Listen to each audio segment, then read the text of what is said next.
What's up, everybody? It's your boy Rob here. Welcome to the Flame Entertainment and Sports. Hope everyone's doing good out there. Make sure to keep up with us on Instagram and TikTok at the Flame_ES. On today's show in the entertainment world, I give my thoughts on the iHeart Awards, which occurred on Monday night. Then I give some quick thoughts on Denise Richards, her newest reality show with her daughters. It's called Denise Richards and Her Wild Things. It's out on Peacock right now, and I'm absolutely loving it. Then in the sports world, I give my thoughts on some random NFL signings around the league, including an under the radar team that I'm really liking right now in the Indianapolis Colts. They've added two very promising guys into their secondary. And then I also give my thoughts on some recent signings made by the Dolphins. But yeah, with all that said, make sure to keep up with us once again on Instagram and TikTok at the Flame_ES. And now let's get into this episode, starting off in the entertainment world with the iHeart Awards.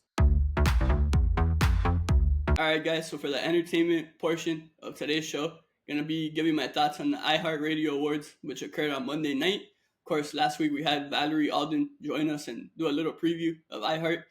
She wasn't able to join us today. We were planning on recapping it, but I'm going to do my own quick little recap, and then I know pretty soon, either this week or next week, we're going to get her back on, and so she could give us her thoughts on how the award show went. And she also attended a Kelsey Ballerini show recently, so she wants to talk about that in the podcast. So stay tuned for Valerie. She'll be back on for the third time pretty soon.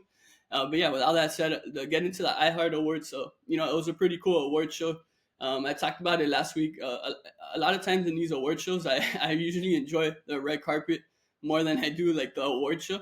And this was a pretty cool red carpet. I thought Emily Curl, she did a great job working the carpet for iHeart Radio. She does a great job, and she's one of the best, I would say, entertainment, reporters out there. She covers a lot of red carpets, and she posts a lot of cool interviews and stuff like that on Instagram. So shout out to Emily Curl. She does a great job always.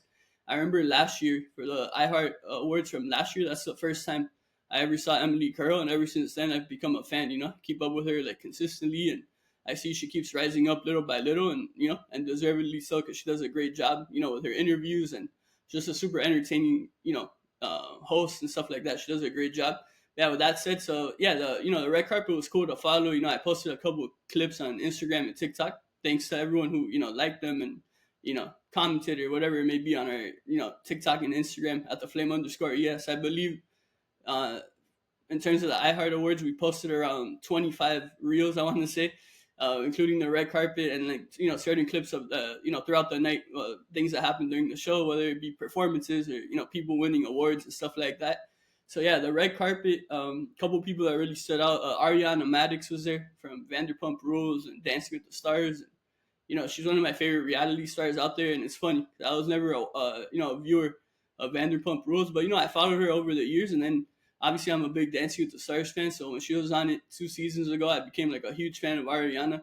So that was really cool to see her on the carpet and see her get interviewed by Emily. That was really good, and we posted a reel of Ariana. She looked beautiful as always.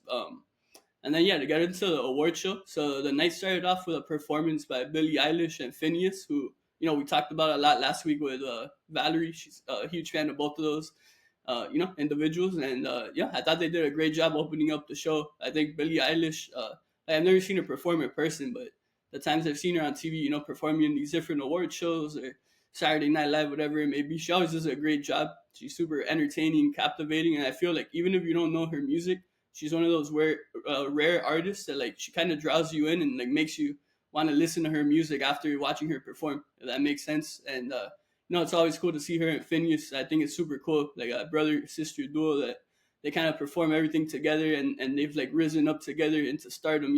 It's really cool actually.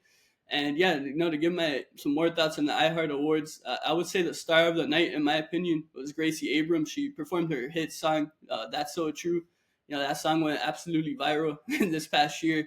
It was a song for those of you that don't know, it's the song that, how people do the end of the year, recaps and stuff on Instagram. That was the main song used on Instagram. So it kind of blew up like that. But yeah, Gracie always does an amazing job. I've talked about it on here, but for those of you that don't know, in October, I got to see the Eras tour here in Miami, and, Gracie opened up for Taylor. And it was just amazing to see Gracie perform in person. I became a fan of her within the last year or so because I've been covering the Eras tour and all that stuff. And then, getting to see her in person was just amazing.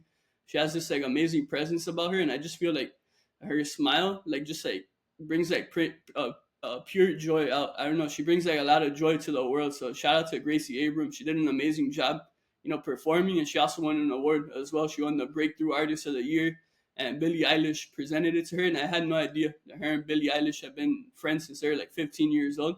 So that was really cool to see that they kind of grew up knowing each other. Obviously, Billie rose to stardom, years ago, and now to see Gracie rise up and to see Billie present her with that award was like really nice to see. I thought it was a really cool moment between them. So yeah, I thought Gracie Abrams was absolutely amazing. Yeah, Billie also won an award for Album of the Year, so that was pretty cool. Congrats to her. Benson Boone won Song of the Year. And there are some other cool moments within the award show. Something that kind of stood out, maybe I forgot. The iHeart Awards did this last year. I can't really remember, but something that stood out that's like very different than any other award show is that for the majority of the categories, they didn't name all the nominees. Rather, they just named like the winner. That was kind of odd to me. I'm not gonna lie. Like if I had to change one thing of the iHeart Awards, that would be the only one, because I always enjoy that aspect when the presenters like name each person that's nominated in the whatever category they're presenting. And yeah, this time I want to say they only named it for like Song of the Year. So yeah, I don't know. To me, that's like an essential part of these award shows, like to see all the nominees and to see their reactions, and even like if they don't win, at least like when their names announced as a nominee, like at least like they get cheered, right? Like the fans cheer for them whether they win or not. Yeah, that's like the one thing I would change about the iHeart Awards. But other than that, I thought it was a cool award show. Nikki Glazer, the comedian, she's blown up over the years. She's a huge Swiftie. She attended like over 20 shows of the Eras tour. She presented Taylor with the Tour of the Century Award. Taylor wasn't there in person. Me and Valerie last week broke predicted that she would be in there in person, but she wasn't. But yeah, Nikki Glazer, yeah, presented her with the Tour of the Century. Then Taylor, accepted the award via like a video, like a pre-recorded video. And then like after thanking her fans and everything like that, like she shared an exclusive clip of her, the opening night of the Eras tour 2 years ago. That's crazy. Yeah, it's already been 2 years since the Eras tour started. So yeah, congratulations to Taylor as always. Sabrina Carpenter won Pop Artist of the Year, but she's on tour right now.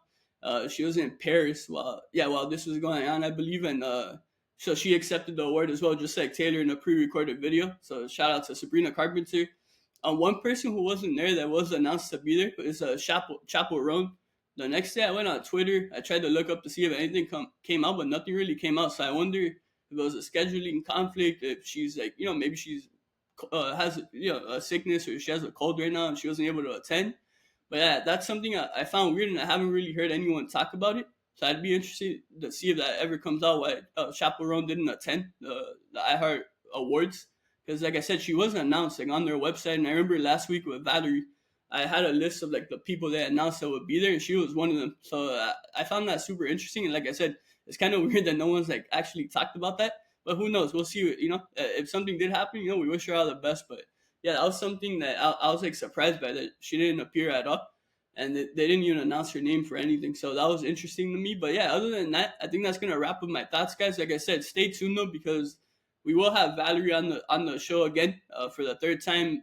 Like I said, we're definitely gonna record with her in the coming days ahead, and because I want to get her thoughts out there on what she thought of the award show, and what she thought about seeing Kelsey Ballerini the following night. She went to her concert in Sacramento, actually, so that looked pretty cool.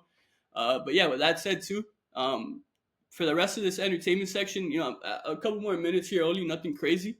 But for those of you watching on YouTube, like I'm holding up a magazine cover, People magazine. It's Denise Richards, Sami Sheen, Lola Sheen, and yeah.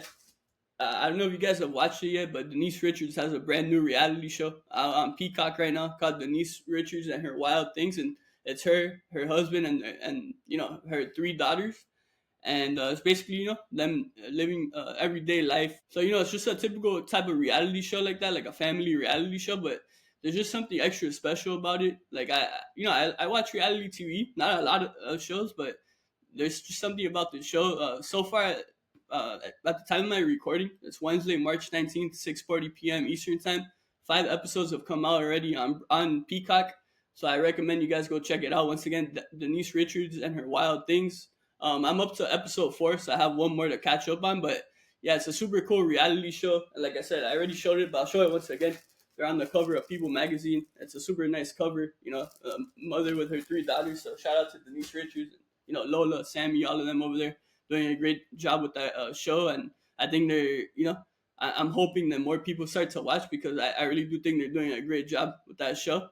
And yeah, guys, with all that said, it's gonna wrap up, the entertainment portion of today's episode. I hope you guys enjoyed it. And now we're gonna move on to the sports world where I talk about the NFL free agency, some random signings around the league, and I give my thoughts on some recent Dolphin signings. All right, guys. So for the sports section on this week's episode of the podcast, I'm gonna kind of be, doing some more NFL free agency talk as we've been doing, the past couple of weeks on here on the show. Last week I gave my thoughts on what the Dolphins had done, up to the point that I recorded. Since then there's been more signings within the Dolphins, and I'm gonna get into that, to wrap up this sports, section of the show today. But with that said, I'm gonna start off basically. So shout out to spotrac.com, spotrac.com, and they have the list of every single free agent signing. And honestly, what I'm gonna do, typically with these type of episodes like free agency, whether it's NFL, NBA, whatever it may be, I typically kind of do my research before I kind of pick out a group of guys I want to talk about. This time I'm gonna change things up. What I'm gonna do today, so I have the list here of their free agency tracker. I'm basically gonna be scrolling up and down, and whoever kind of stands out to me in terms of like players I like, or in terms of like fits that I like, meaning like what guy I think was gonna fit in good and help elevate a team. I'm gonna cover those guys on today's show. So yeah, with that said, I have the tracker open here. So let's see, scrolling here. Okay, this is a pretty good one. This is actually a team to me that, in my opinion, they've made two like really good signings on defense that I think could really help elevate their defense to another level next season. That's the Indianapolis Colts. They signed a safety that I was very high on in free agency. I would have loved the Dolphins to have gotten him. I talked about him on an episode, but I did also say that it'd be like probably not really super realistic for the Dolphins to get him due to our tight money situation, and that's Cameron Bynum, the safety, formerly of the Minnesota Vikings. He's the newest member of the Indianapolis Colts. He signed a 4-year deal for $60 million a year. He's getting paid around $15 million a year. And they also added Charvarius Ward, the all-pro corner, coming off of some great years with the San Francisco 49ers. I think both of these guys specifically within the defensive back, room of the Colts, I think they're really going to help.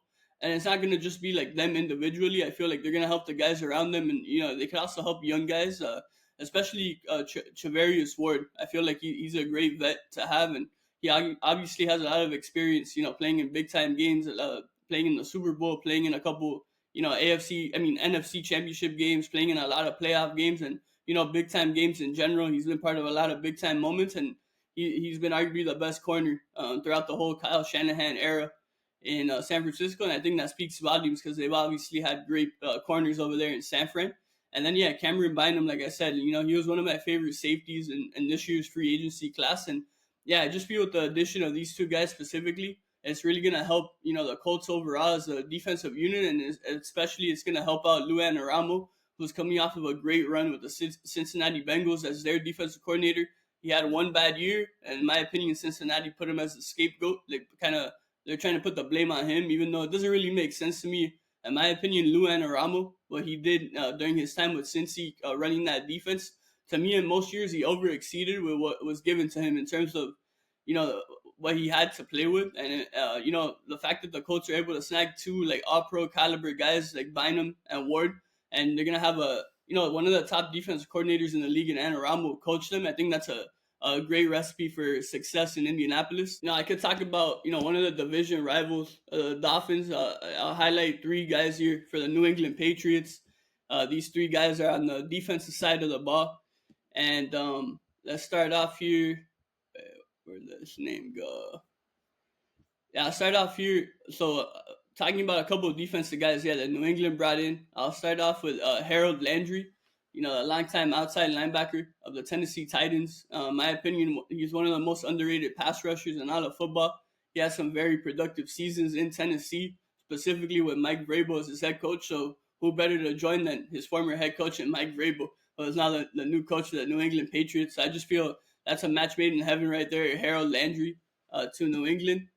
Another guy they brought in that I like the player. I don't necessarily like the contract here. I feel like he got super overpaid in terms of where he is in his career, and that's Carlton Davis. New England brought him in the cornerback. He was recently with Detroit, but I would say he's most notably known for his time with the Tampa Bay Buccaneers, including being part of that Super Bowl winning team with Tom Brady a couple of years ago. Yeah, Carlton Davis had a hell of a career. I just feel like with any position, it's not specifically with corners, but as these guys get older, it's kind of like I feel like GMs kind of got to be more like realistic instead of just like throwing these crazy contracts at them, because you really don't know how much Carlton Davis has left as a true like starting corner in this league.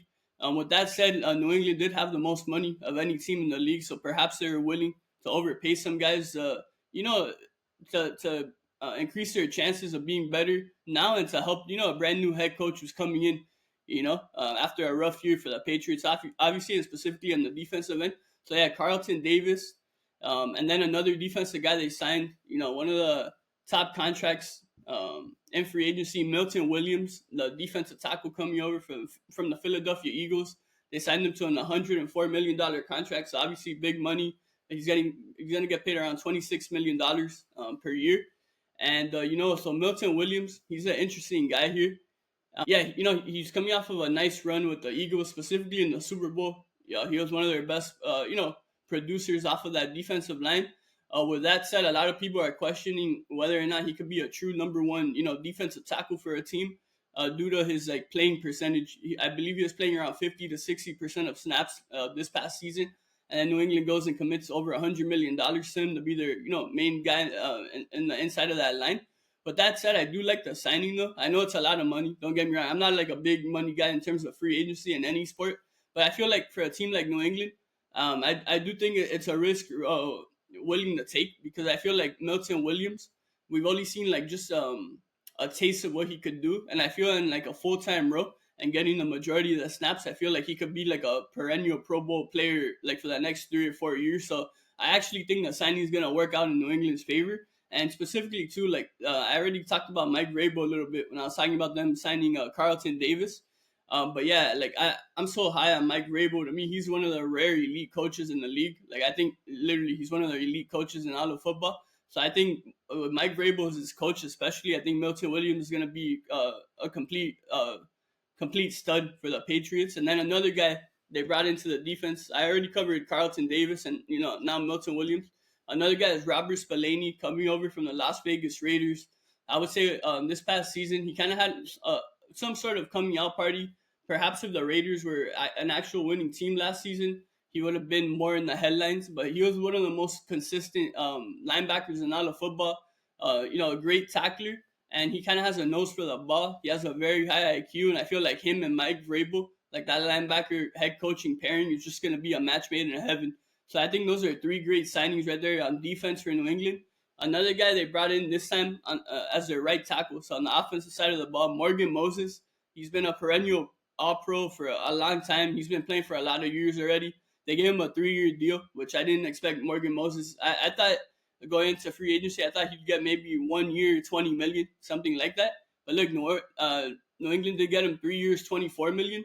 So in terms of the money itself, I actually think it's a bargain bringing in Morgan Moses. I understand he's older, but I feel like he's kind of one of those like Trent Williams, like Andrew Whitworth type of guys, where even late into their career, they're still playing at an elite and all-pro level. So I think this is a tremendous addition for New England, especially to protect second-year quarterback Drake May, who's coming off an incredible rookie year, and their offensive line was one of the worst in football. So to get a guy like Morgan Moses, that's not only an elite player right on the field at his position, but he's also an elite leader. He's one of the most respected veterans in all of football. And I feel it's kind of like when the Dolphins brought in Teron Armstead, right, to protect Tua, but it's going to be even more beneficial because Morgan Moses is able to stay more healthy than Armstead has been in his career, including his time in Miami. So I really like that signing as well to New England. Let's move on to some other signings that kind of, stand out to me here. Okay, this is obviously a big name to talk about, Cooper Kupp, after, many amazing years with the Rams, including that historic year where he was MVP. They won the Super Bowl. He just put up incredibly historic stats that year. His time in LA has officially come to an end, and he is now the newest wide receiver one of of the Seattle Seahawks. So he's staying in the division in the NFC West. So it's going to be interesting to see Cooper Kupp now go against the Rams twice a year. And I didn't know this till he signed with Seattle, but he's actually from Washington State. And, he grew up a Seattle fan. So it's kind of a homecoming for Cooper Kupp. They get him on a 3-year, $45 million deal. I feel like from an annual contract perspective, right, $15 million a year, I think it's a bargain to get Cooper Kupp. With that said, though, he hasn't played a full year since that year that they won the Super Bowl. So just to put that out there, you fully don't know how many games he's actually going to be available for. So that's the only downfall, bringing in a guy like Cooper Kupp. But with that said, obviously when he's healthy, he's one of the elite receivers in all of football. Something I especially love about him always is his IQ. He's one of the smartest guys in all of football. And another thing I love, he knows how to separate from cornerbacks. He knows how to run perfect routes, basically.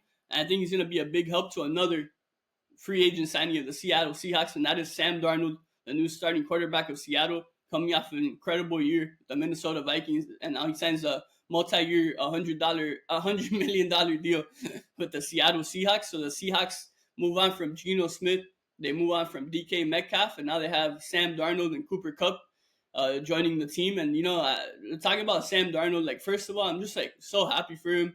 All those years ago when he was coming into the draft out of USC, I was so high on him. I thought he should have been the first pick in that draft. Ultimately, he wasn't. Of course, we know his story. He goes to the Jets. They give up on him a couple years into his career. Then he goes to Carolina. He starts a couple games. Then he gets benched. Then he goes to San Fran 2 years ago. He's a backup there for Brock Purdy. And then, like I said, this past season, he goes to Minnesota. They draft J.J. McCarthy with a first-round pick. McCarthy gets hurt in the preseason. Sam Darnold takes over and has an incredible season. Now he gets an $100 million contract, and he goes to an organization that's one of the more perennial winning organizations that we've seen for a long time now, specifically with their GM John Schneider ever since he's been there. Seattle's pretty much a playoff team any given season, even in a down season. To me, they're always a tough opponent to beat. So I think these are two interesting signings for Seattle. I'm not feeling them 100%. I'm not gonna lie. I'm not gonna be like, oh, I love these signings of Darnold and Cooper Kupp for Seattle. So I'm kind of like 50-50 on it. I don't really know how it's gonna work out, but obviously those are two big names and two signings that Seattle made. So I'm glad I remembered them. Let's see some other ones that kind of stick out here. Okay, Josh Sweat.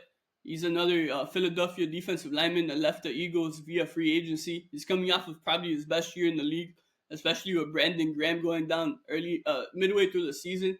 Josh Sweat got more of an opportunity to show what he could do. He obviously did a great job, including in the playoffs. He did a great job as one of the pass rushers for Philly. With that said, people are kind of hesitant on him, just like they are with Milton Williams to New England, because Josh Sweat hasn't been like a full-time, pass rusher that's playing the majority of the snaps in his young career. And now he joins the Arizona Cardinals, who are coached by Jonathan Gannon, who was the former defensive coordinator a couple years ago at Philly. So it makes sense. He has experience with Gannon already. Gannon knows Sweat, so they already know each other. So from that perspective, I like the fit. And then, in my opinion, Arizona in general just needs to really improve their defense. Not that they're horrible, but they've been kind of middle of the road the last couple of years, and I feel like they got to put more of an emphasis on defense. So Sweat signed with Arizona on a 4-year, $76 million deal. So he's getting around $19 million per season. So that's an interesting one. Oh, here's to me an under the radar type of signing. Jonathan Allen, the longtime Washington Commanders, defensive tackle, joining the Minnesota Vikings. Who, for those of you that don't know, the Vikings last season were one of the rare elite defenses in all of football, led by Brian Flores. And really, when you look at what he had on paper, yes, they had some guys here and there, but I feel like Flores over-exceeded with what he had to work with last season. So to bring him one of the elite defensive tackles in all of football, like Jonathan Allen, I think that's a match made in heaven right there between Allen and Flores. And I think Allen is going to help elevate this Vikings defense to another level. And he signed with Minnesota on a 3-year, $51 million deal. So getting 17 a year.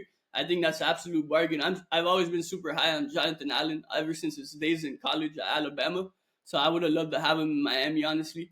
And then another guy that they brought back is Byron Murphy, who had a bunch of interceptions last year. Super good young corner, lengthy, athletic. great ability to catch the ball. Literally, some of his interceptions, he kind of catches them, and you think he was a receiver in his past. So they decided to bring back Byron Murphy on a 3-year, $54 million deal. Hey, what's up, guys? So I'm adding this clip in to the sports section for today's show, and that is what the Cincinnati Bengals decided to do by re-signing their wide receiver duo of Jamar Chase and T. Higgins. Jamar gets the highest contract ever, paid for a non-quarterback in NFL history, and then T. Higgins also gets a lot of money. Both of them get over $100 million. So Cincinnati's showing and sending a message that they're committed to their offense. Obviously, Burrow got a huge contract recently. Now Higgins, now Chase. They re-signed Mike Gesicki to a multi-year deal. So they're committed to the offense. However, my biggest question mark was Cincinnati, and I'm sure for a lot of football people out there, what are you guys doing on defense? Trey Hendrickson, he wants an extension. Ultimately, you decided to keep both receivers, and now you have to part ways with your, pass rusher, your best defensive player, one of the premier, one of the rare elite pass rushers in the league, second most sacks in the league, I believe, since like 2018, I want to say, behind Myles Garrett. So that's my biggest question. Like, with all that said, are Higgins and Chase good players? Of course. Jamar Chase is arguably the best receiver in the league. T. Higgins, arguably the best wide receiver too in the league, and they've made tremendous impacts in their short times so far in Cincinnati.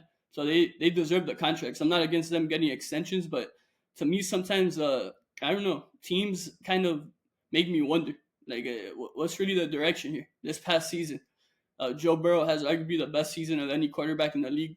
The Bengals have arguably the highest scoring offense in the league, one of the best offenses in the league, and it still wasn't enough because the defense didn't do good enough. And what this offseason, they go and fire Lou Anarumo, defensive coordinator, which I didn't agree with. I feel like they put him as a scapegoat, honestly. And then, now you're going to have to trade your best defensive player because he wants an extension, but you didn't want to give it to him. So then it's like, wait, what's left on defense? You guys just going to, I don't know. This is the NFL. Like, you look at recent examples. Look at the Super Bowl. The reason the Eagles beat the Chiefs and destroyed them was because of their defense. And that's not taking away anything from their offense. They did a great job as well. But without defense, you're never going to win a championship. Like I said, Burrow was absolutely incredible. The whole offense was just super high powered, scored a bunch of points. Most games they scored over 30 points, I want to say. And it still wasn't enough. They didn't even make the playoffs. And now it's just a huge question mark. I don't really believe in what the Bengals are doing right now. But hey, time will tell, and perhaps they could prove me wrong. I think now, guys, I'm going to switch it back over to the Dolphins. Last week, as I mentioned in the intro of this sports section, last week I covered the signings we had done to that point. I recorded last Wednesday. So there's been more movement ever since last Wednesday. So a couple of guys that I haven't been able to, talk about on here. Artie Burns, the cornerback. He was a member, I want to say, of the Seattle Seahawks, Pittsburgh Steelers, the former Miami Hurricane. He's been in the league now for quite some time. This was honestly a shocking signing to me because, in my opinion, Artie Burns hasn't really showed that he's a starting corner in this league, and he's been in the league for a while now. So I'm not gonna lie, this was kind of an underwhelming signing for me. I'm hoping that that obviously this deal proves me wrong and that Artie Burns is able to help. But specifically in that corner room, I feel like that's one of the rooms that were really in need of like getting some productive players in. And to get a guy that hasn't really proven much or shown anything in the NFL doesn't really do anything to me. And it's nothing personal against Artie Burns. Like, he was great in UM. He was a great college player. But like I said, he's been in the league for quite some time now, and I haven't really been impressed by him. But ultimately, we'll see if Anthony Weaver and the coaching staff could help, turn his career around, and perhaps he could be a nice contributor. And obviously, there's huge opportunity in our cornerback room right now. Another guy we brought in, Pharaoh Brown. He's a longtime tight end in the league. Recently coming over from the New England Patriots. His main asset, the thing he could do the best, is blocking. He's basically like an additional offensive lineman out there. Can he catch? Yeah, here and there he can. But I don't want people to think with this signing that he's going to be like some sort of receiving threat. Perhaps here and there he could be a good like mismatch guy in the red zone. I've talked about this numerous times on here. We had one of the worst red zone offenses in the league. So perhaps in the red zone here and there we could use him as a big body. He is a really big guy. But with that said, his main thing is his run blocking. Pharaoh Brown. Another guy we brought over from Tampa Bay is KJ Britt. He's gonna be basically a depth piece in the linebacker room. and we basically got him in place of Anthony Walker Jr., who we had last year. And it's funny because on the same day that we signed Britt, Tampa signed Anthony Walker. I did think that Anthony Walker would be a guarantee to come back because ever since he got healthy in the middle of last year, I feel like it really turned around our defense. And the way Anthony Weaver kind of talked about him, it sounded like, that Walker is kind of like a coach out there and was like really the leader of that defense. So I was not obviously leader in terms of like the scheme. Obviously, Calais, Campbell, Zach Sealer, those are leaders. So yeah, I was surprised. I'm not gonna lie that we didn't bring back Walker. The one thing I would say that I understand why we brought in Britt over Walker. Britt is much younger. Walker is going into his 30s pretty soon. Britt is, I believe, 25 years old. So, Britt is a lot younger. He's more durable. And that's the only thing that's been the downfall of Anthony Walker's career is his inability to stay healthy. So you can't really rely on him as like a starting linebacker. So from that perspective, I understand why we decided to move on from, the aging, injury-prone vet to like the up-and-coming type of linebacker who's been able to stay healthy so far. And yeah, let's see who else I haven't covered on here. Oh yeah, this is another cool guy to talk about, Alexander Mattison. So for those of you that don't know, a couple of weeks ago, I kind of did like a Dolphins free agency wish list, and I named a couple of guys that I would love to see brought in, and one of them was in the running back room. Or a couple of them were in the running back room due to us, replacing Raheem Mostert. I felt that we really needed to bring like a bulky, short yardage type of back because Achane is great, but that's not who he is. Jalen Wright is great. I just haven't seen enough, so I really don't know if he has that to his game. And then, so on that episode, I talked about Deontay Foreman and Julius Chestnut, but the Dolphins decided to go in a different direction than what I brought up on here. We've brought in Alexander Mattison, former running back of Minnesota. He was Dalvin Cook's backup for a couple years. Then the last couple years he was with the Raiders, and he had a couple good moments. I just feel with the Raiders specifically, they brought him in as their number one running back. I obviously 2 years ago they had Brandon Jacobs. So that's a different story. Like Brandon Jacobs was absolutely incredible, but last year the Raiders had him as their number one running back, and ultimately, I think for those of you who have watched enough of Madison, I think he's not a number one running back. So I feel that was just one of those things that they expected more from him, but that's not really who he is. But I actually do I do like this signing because I feel like it's like kind of under the radar. Madison isn't a big name. You're gonna look up his numbers. He doesn't have a lot of big numbers, so he might not really jump out of the page for anyone out there if you haven't really watched him. But what I love is that we went fit here, and Alexander Mattison fits exactly what I was looking for in terms of what I thought we should have searched for in free agency in the running back department.